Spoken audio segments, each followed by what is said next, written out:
Hello, welcome to this channel. In this video, I'll introduce you to my 150-gallon community aquarium where my red-tailed golden arowana, discus and featherfish live. I will walk you through the entire process of how I designed and installed it. The platform for the tank required plumbing, building the tank cover and automating the water change. It all started pretty small.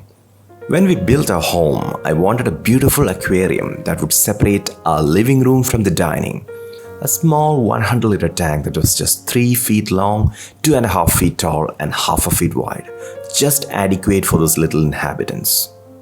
Years passed by and during one of my visits to the pet store, I met this beauty. She was a 6-inch long red-tailed golden baby arowana that was just 4 months old then.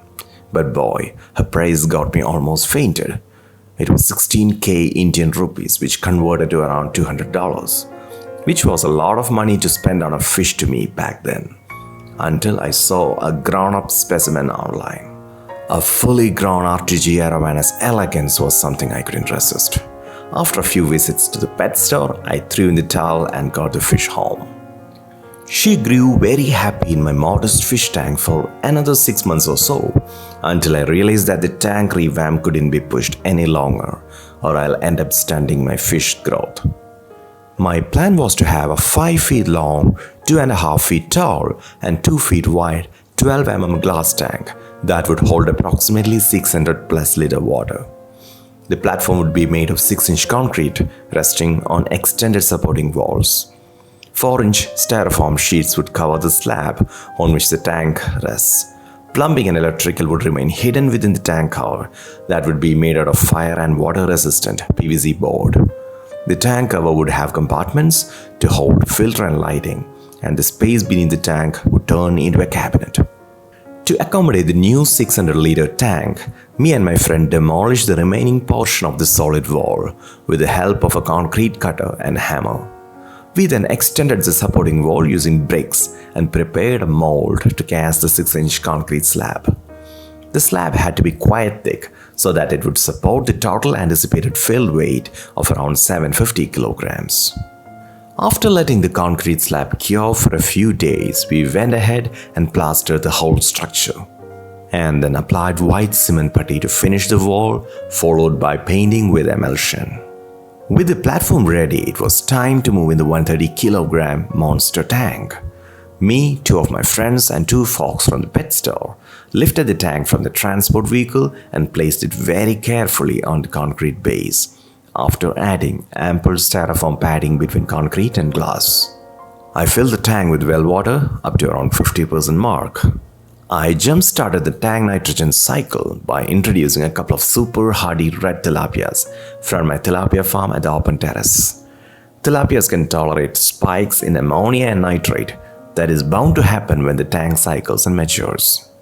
I kept a sponge-based filter to let the beneficial bacteria colonize the sponge surface that could later be moved to a larger filter. I left the tank overnight to make sure it was structurally stable and had no leaks from the shifting process. The very next day, I filled it up to the top and kept it there for a few days. While my tilapia worked on the tank's nitrogen cycle, I went ahead with designing and building the overhead tank cover. I modeled the tank cover in the 3D modeling tool Blender. Modeling the design in 3D before moving ahead with building would help me observe my design from all the sides and fix structural flaws beforehand. I wanted my tank cover to have compartments to hold filter, lighting, etc. while such complexities stays concealed from the viewer. The top right portion could hold some books, light switches and fish feed for easy access. Opening the compartments will give access to the plumbing, lighting, filter, etc.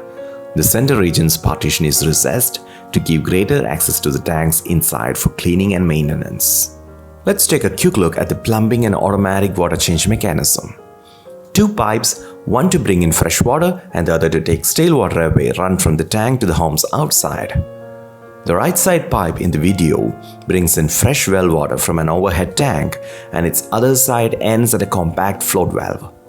The float valve cuts off the fresh water once the required water level is reached. Another valve bridges the freshwater pipe from the stale water one.